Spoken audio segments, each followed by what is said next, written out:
Dr. Swansea is right. This place seems perfect to conduct my research.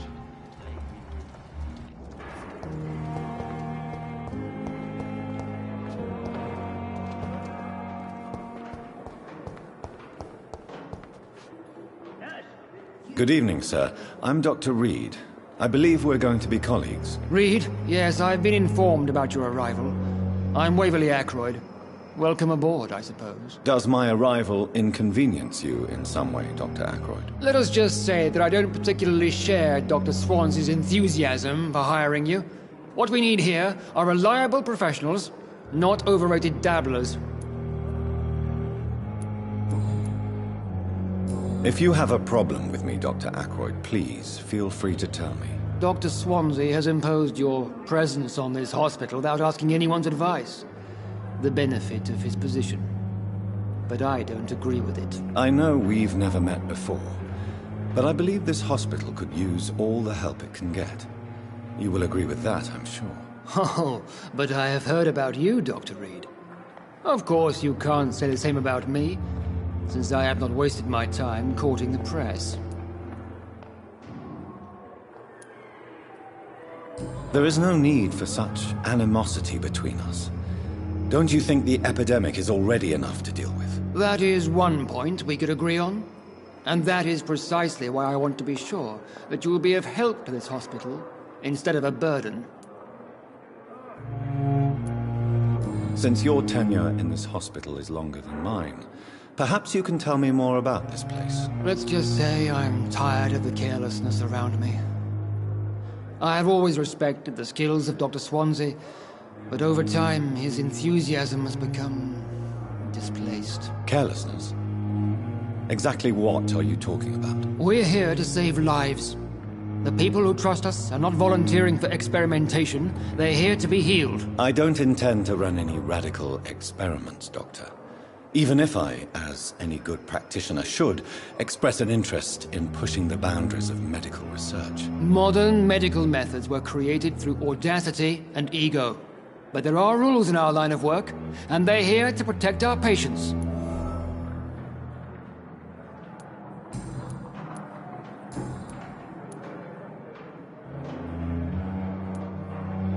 It seems you have bad memories of your military service. I refuse to see this industrial slaughter as scientific progress. War only reveals the worst in men. We can at least agree on something, Dr. Ackroyd. I don't know what you've heard about me, but I have already proved my value as a practitioner. I don't question your skills, Dr. Reed, but your motive. Is it money, fame, or are you truly dedicated? And what exactly is that supposed to mean? I served in the war just like you. But unlike you, I did not use the wounded to play the modern sorcerer. Be careful what you insinuate, Dr. Ackroyd. I only want you to admit you used those men to improve your theories.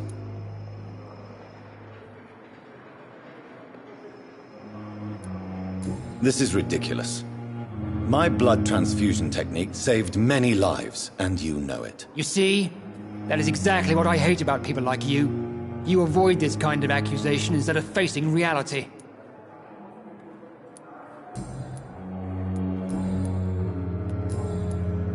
Thank you for your time. We'll talk later.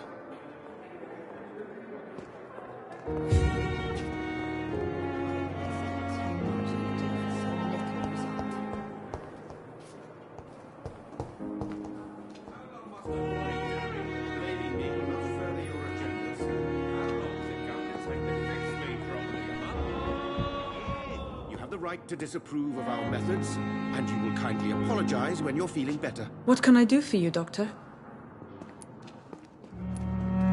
What kind of man is Dr. Swansea? Well, you accepted the job from him. I thought you would have known about your employer. Apologies, I've only just met him the once. This is sudden. I've only just returned to England. Dr. Swansea is a brilliant surgeon and the most compassionate physician.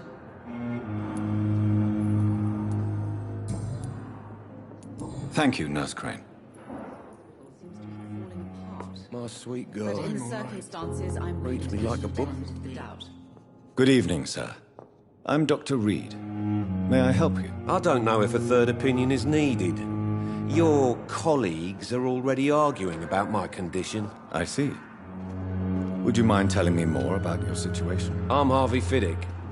All I want is to get me bloody arm fixed properly. Tell me about yourself, Mr. Fiddick. I'm just a regular guy waiting to get his arm fixed, so I can return to work and to my family. I was more curious about what you were doing before being hospitalized. I'm a carpenter, and a good one too. But that means I need both arms to feed my family, Dr. Reed. Tell me about the doctors who are arguing about your case. Strickland and Aykroyd. They both want the best for me, but there's a lot of pride there. Doctors are no different from carpenters, it seems. What do you mean? I often had professional arguments with rivals on a building site. Difference is I disagreed about wooden nails, not flesh and bones. Are you satisfied with your treatment here? Well, it's clear that I've chosen a bad time to be injured. Forgive my bluntness, but you seem overwhelmed by cases of the flu. I won't lie to you about it. I'm afraid we are. Are you sure you don't want to operate yourself, Dr. Reed? I have the feeling you're very capable. And your colleagues seem to think so too. In other circumstances, you would be right. But for now, I don't think I can take on the responsibility. My apologies.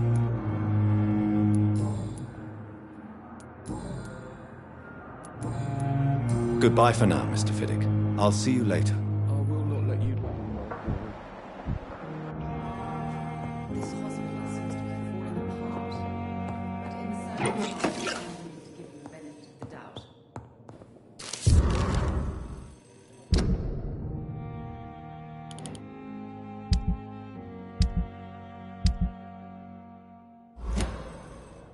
My sweet girl. Reads me like a book. I never could keep anything from her.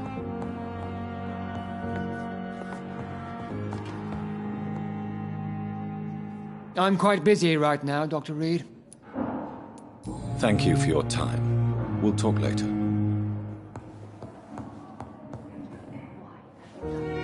Good evening, Doctor. I believe we're going to be working together. Dr. Reed. Dr. Swansea informed us of your arrival, but I could not dare to believe we'd have such good fortune.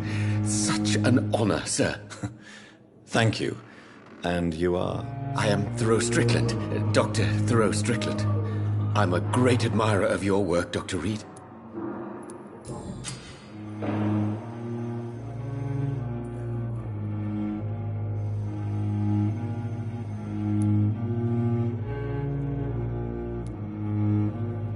Please, could you tell me something about yourself? I'm a great admirer of your work concerning blood transfusion, Dr. Reed. I run my own experiments. I'm convinced it's the future. What made you choose to be a doctor? I'm not ashamed to admit you and your work have inspired me. I am honored to have the opportunity to work by your side. It's always a pleasure to share scientific and medical knowledge with someone eager to learn. I'll be glad to help you if I can. This epidemic may be the century's most terrible disaster, but I'm convinced that we, as doctors, are the only ones able to defeat it.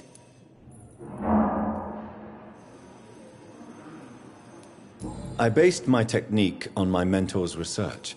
He helped me perfect my method. What is yours? I'd rather not talk about it.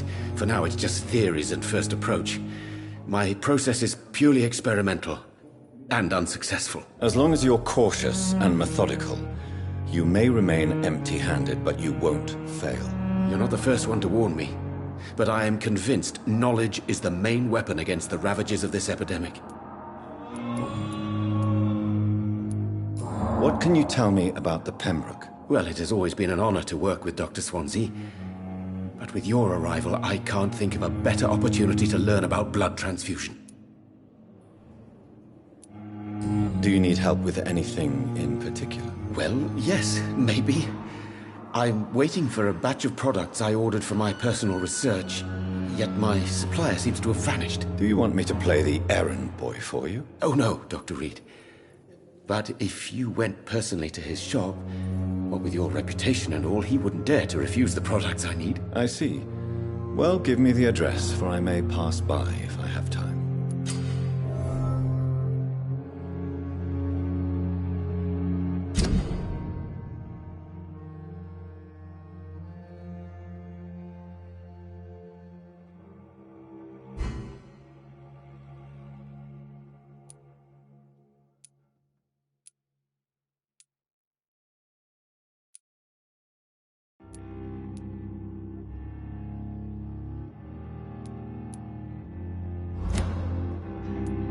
You seem quite optimistic.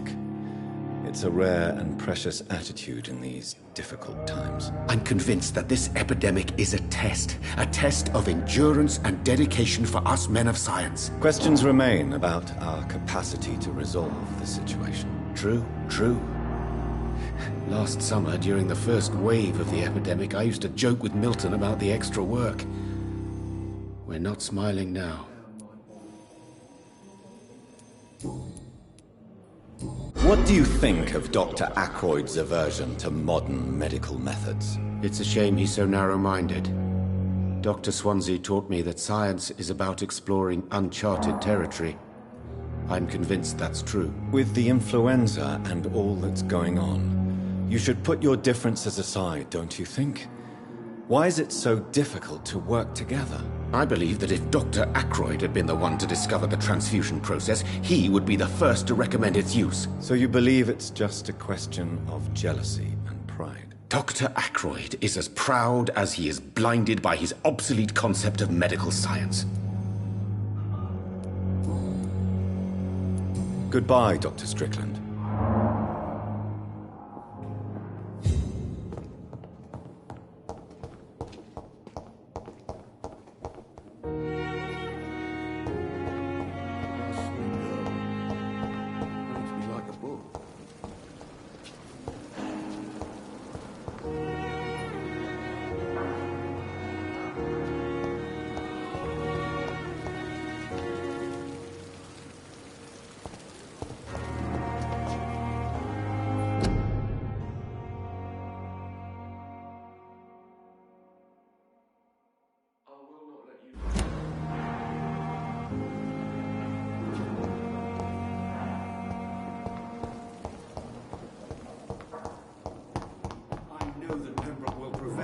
Survive this epidemic.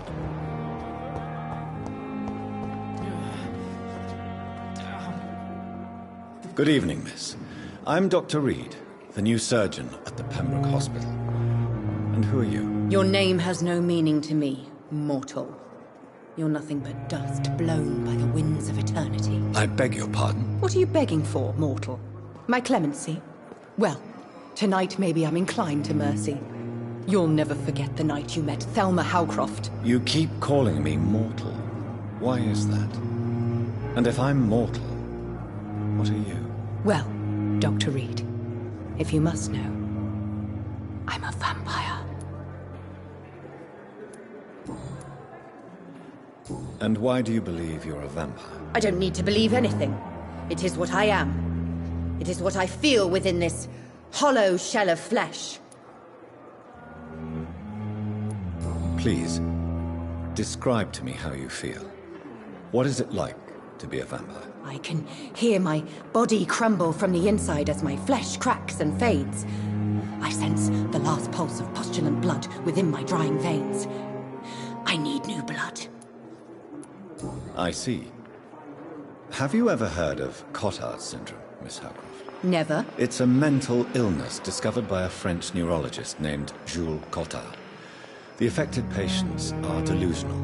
They believe that they are putrefying, that they are dead, a ghost or a ghoul, or in your case, a vampire. Delusional, you say? Oh, sad and petty mortal.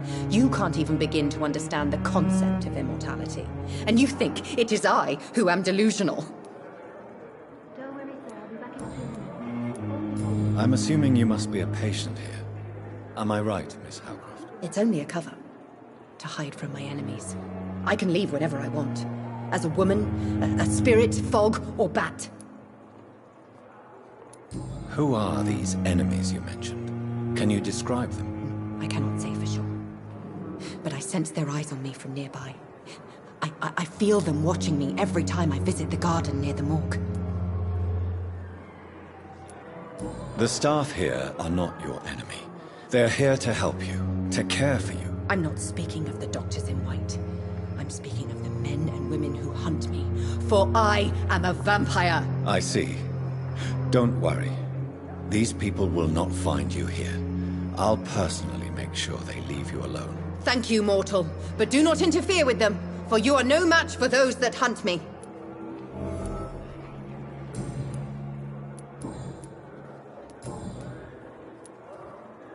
Who are you really, Miss Howcroft? I mean, apart from being a vampire. Is that not enough for you, puny mortal? What do you require? Proof of my powers? I'm curious to know who you were before becoming a vampire. No, such a long time ago, I don't remember. Centuries of unholy life can have strange effects on one's minds, you see?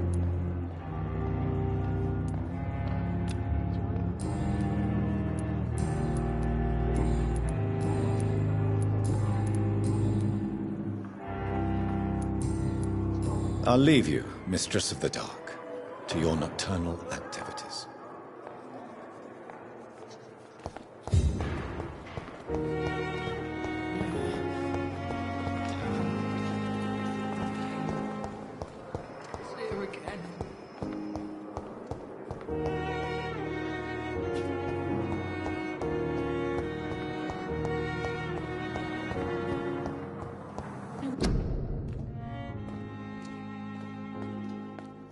Fear and disgrace What your last on thoughts every would be, street sir. corner.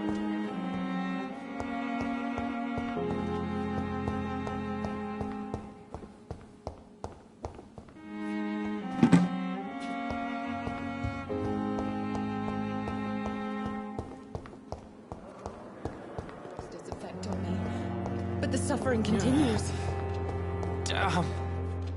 The pain. Good evening, sir. Can I help you? Unless you're here to fix my face. No.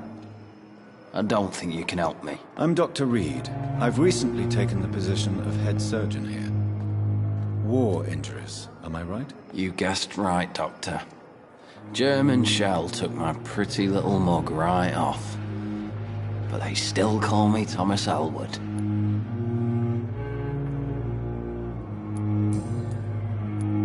How is your stay with us, Mr. Elwood? Oh, it's bliss.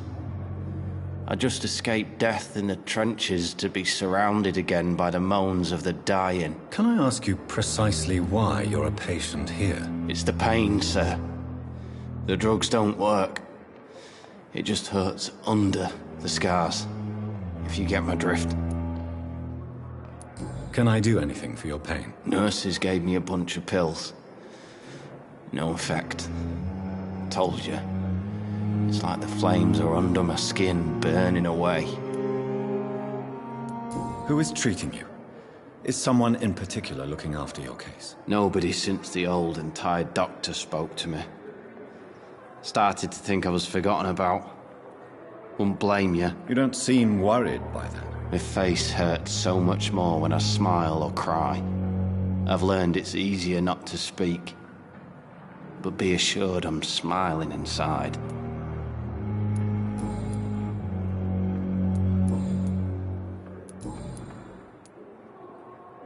Where were you stationed, sir?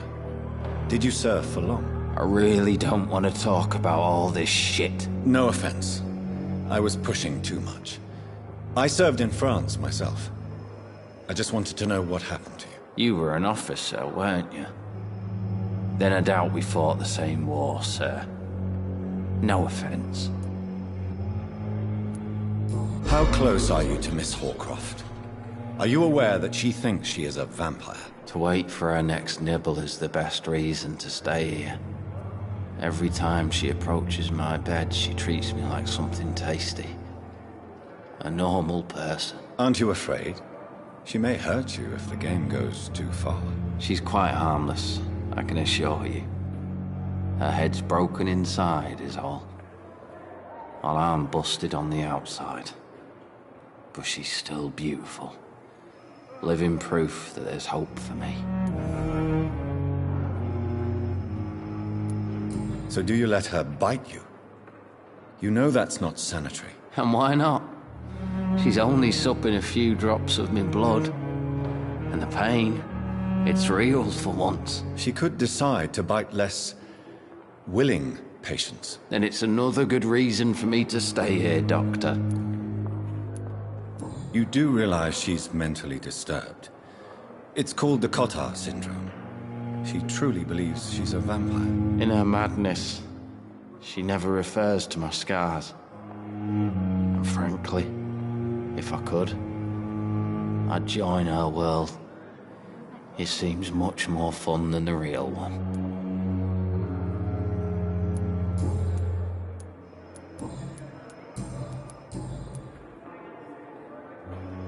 Goodbye for now, Mr. Elwood.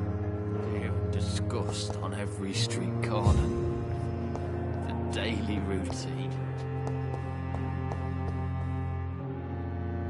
Good evening, Mr. Hampton. How do you feel? Dr. Reed, is it? Oh, sir, I must apologize for my behavior. What do you mean? I was not myself in the factory. Fear and exhaustion made me say awful things to you, I'm afraid. You remained perfectly nice and polite. A little delirious, perhaps. But who wouldn't be after enduring an abduction? Thank you, Doctor. That's a relief. Now all I need to do is rest and return to my flock. How did you end up in William Bishop's den? I had received alarming news about his recent behavior. I went to his place and he refused to let me go. Why did he abduct you? William was an alcoholic. His addiction suddenly changed to blood. I don't know why. Just like a patient I met here. This Miss Hawcroft. You dared to enter this awful place alone. You're a hero, Mr. Hampton. Or a fool. I'm just a man trying to help his friends, Dr. Reed. William Bishop was a conflicted soul, searching for light. What is the general situation in the East End docks? The situation has always been tough, with a lot of tensions between the gangs and the dockers' trade union. The wet boot boys are very nervous since they lost their leader. Who leads the gang now? Since Clay Cox went missing, it's his wife Edwina who runs the show, with the assistance of her minion, Booth Digby. Has the gang been threatening you? Ah, no. I've had this nickname for so long, you know, the sad saint of the East End. No one dares to bug a saint, not even criminals. Do you know Tom Watts, the bartender from the Turtle? I met him before I found you in the canning factory. Tom? Yes, of course. Always the helping hand, good old Tom. Without men like him, corruption and despair would have wiped out the East End long ago. People are still in despair. How could it be otherwise? The authorities have left us all to rot in this contagious nightmare. No drugs, no advice, nothing. It's a damn shame. Who should I avoid in this part of town, then? Any particularly evil figures? Not really. Most men and women are just doing their best. And it's not my habit to speak ill of people I know, Doctor.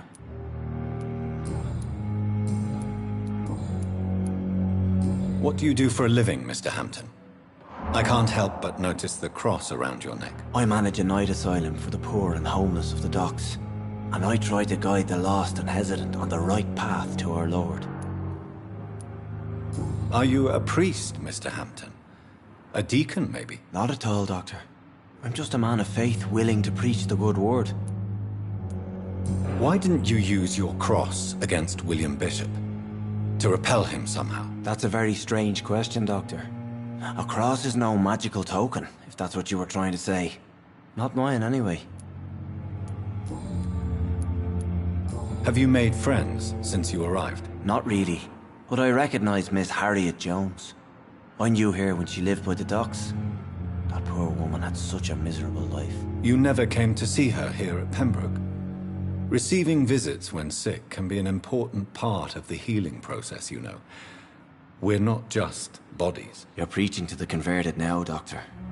To be truly honest, I thought she was dead. She left the docks many months ago. How do you feel, Mr. Hampton? Medically speaking, I mean. I feel exhausted. Beyond exhaustion, actually. William drank so much of my blood in his madness. I feel empty. You're in good hands here. Dr. Swansea is well versed in blood transfusion, and I'm sure he'll take the best care of you. Thank you, sir. I believe all I need is rest. And then I could go back to the people who need me. Goodbye, Mr. Hampton. We'll talk again later. Every street corner. A daily routine.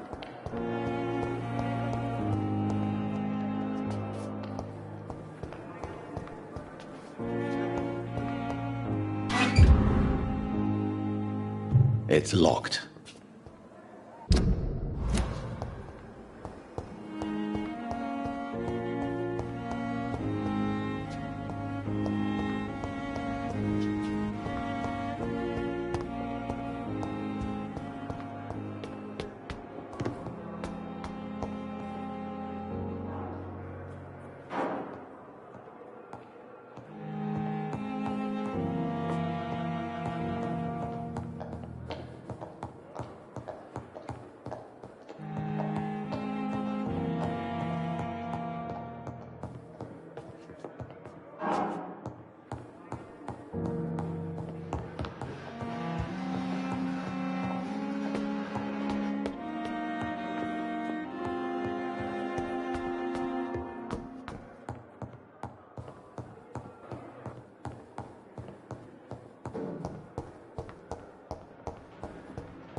It's locked, all right.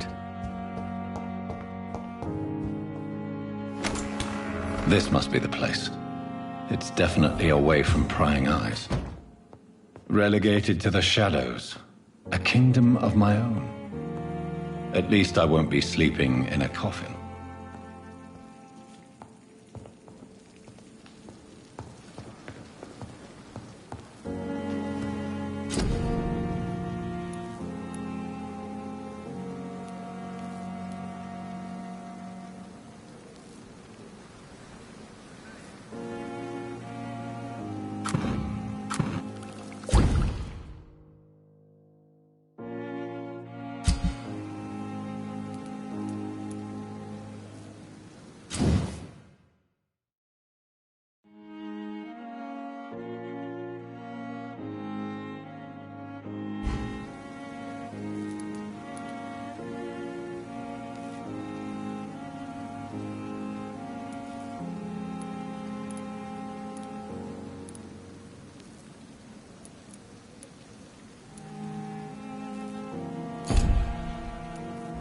William Bishop's blood is much more unstable than human blood and shows extensive mutation.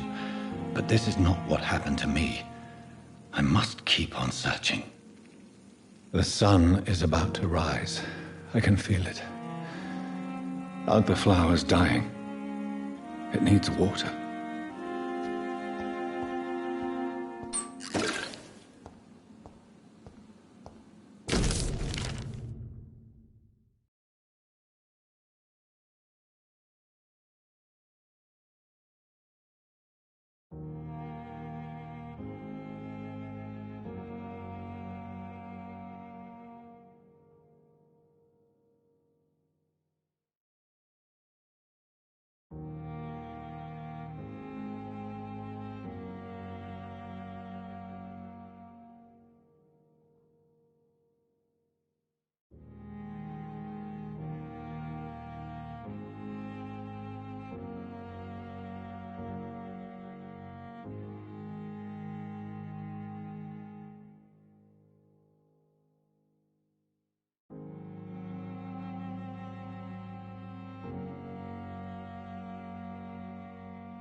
Scowl voices in the garden. I should investigate. If they were to find somebody...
If I'm to stay here until my research is complete, I'd better learn to hide my true nature from the mortals.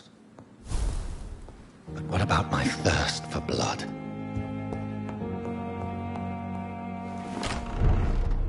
Dr. Swansea asked me to collect you, Dr. Reed. Hurry up! Yes, Nurse Crane? How can I help you? I'm so sorry. I know Dr. Swansea wanted you to rest, but we have somewhat of a crisis. A crisis, you say? Our supply of antiseptics is nearly depleted. I was hoping there was another box up here, but... Sorry, there's nothing here. Some of the patients won't last the night without them. Honestly, sir, I'm beside myself. I may have a solution. In France, during the war, drugs shortage was a daily problem, and we had to use our wits to overcome the shortages.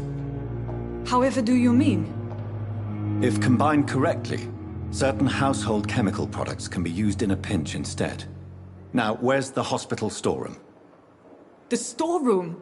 Fat chance. This is the Pembroke, and space is luxury we don't have. Everything used to be stored in the old morgue. Perhaps I should look there first. Where is this morgue? It's the large building behind the hospital.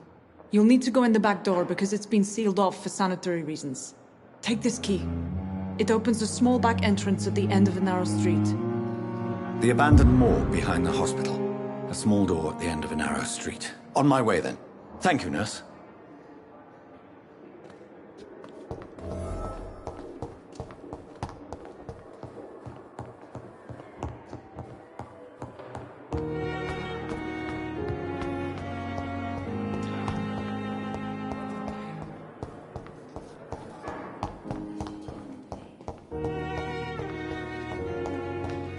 Thelma Howcroft said she was being watched by vampire hunters. Where are they hiding? I should investigate.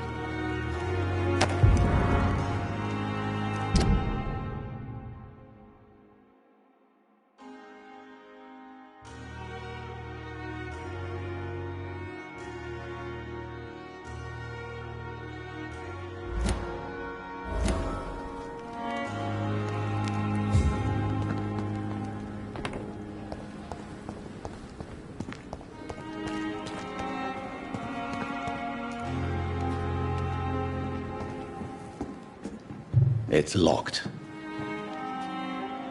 Good evening. I'm Dr. Reed. Always a pleasure to meet a colleague, sir. Especially when he was supposedly dead. A colleague? Are you a doctor too? Not anymore, sir. I used to be Dr. Rakesh Chadana.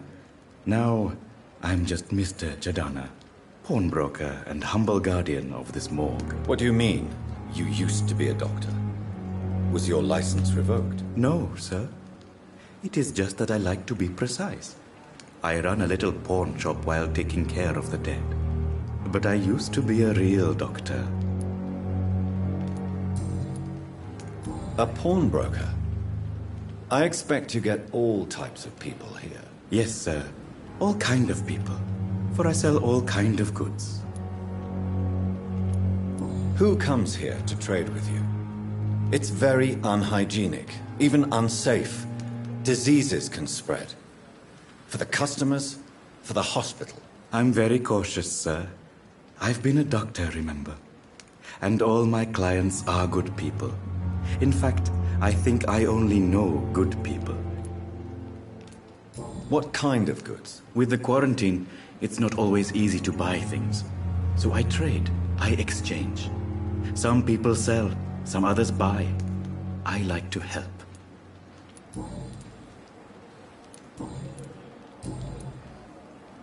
Are you afraid or uneasy being surrounded by so many corpses? Why should I? These bodies are empty vessels. Flesh left to decay. Poof. No soul anymore. All gone. An interesting point of view. And quite an exotic one, too. Most people fear, or at least have a respect, for dead flesh. Sir, as a medic during the war, I learned to face my death and the death of others. It's the pain we have to tame, not death itself. How did you get this job? After I left the army, I worked as an undertaker down by the docks. A dangerous place with many an unpleasant business there. Milton Hooks helped me get a job here.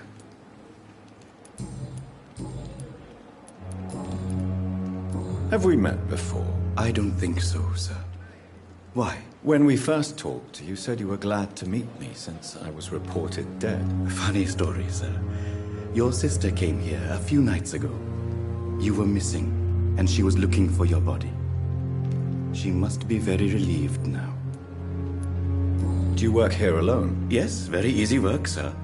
All I have to do is watch a few bodies. The situation was very different when the main morgue was still open. Why do you have to watch these bodies? Because these poor fellows have no names. We keep them in case someone comes looking for the missing. Sadly, very rarely happens. Why close the hospital's main morgue? It was for sanitary reasons after the beginning of the epidemic. Cadavers had to be moved to the nearest mass grave. Goodbye, Mr. Chidana.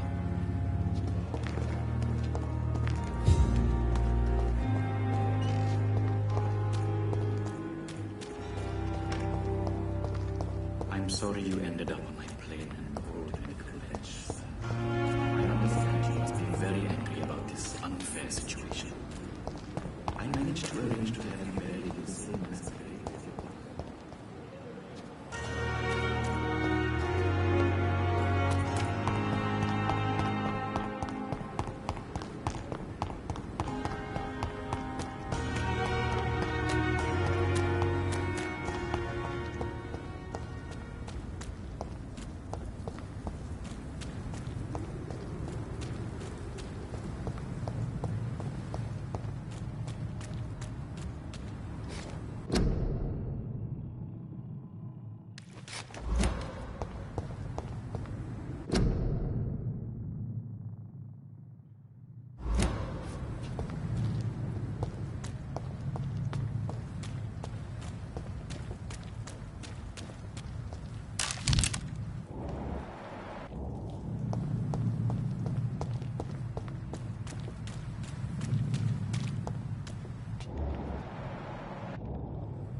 behavior is similar to the infected William Bishop.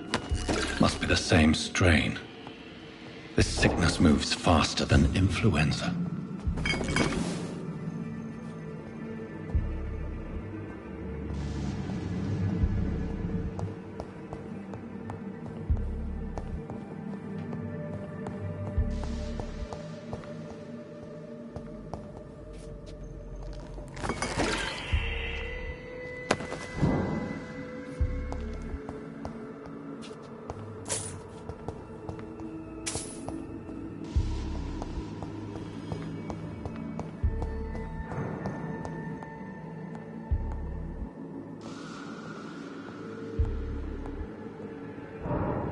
This key will surely grant me access to the basement.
It's locked, all right.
These skulls feed from corpses and the husks of animals.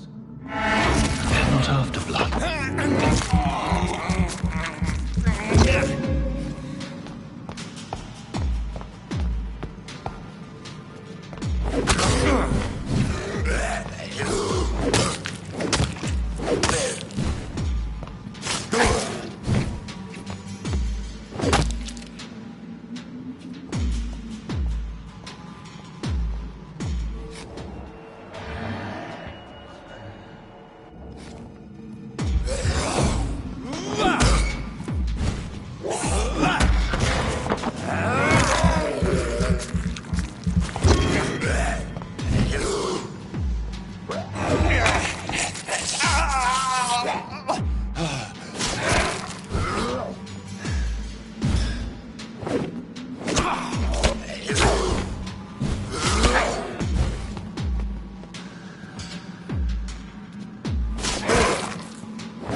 It's locked, all right.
Scowls can be so ferocious.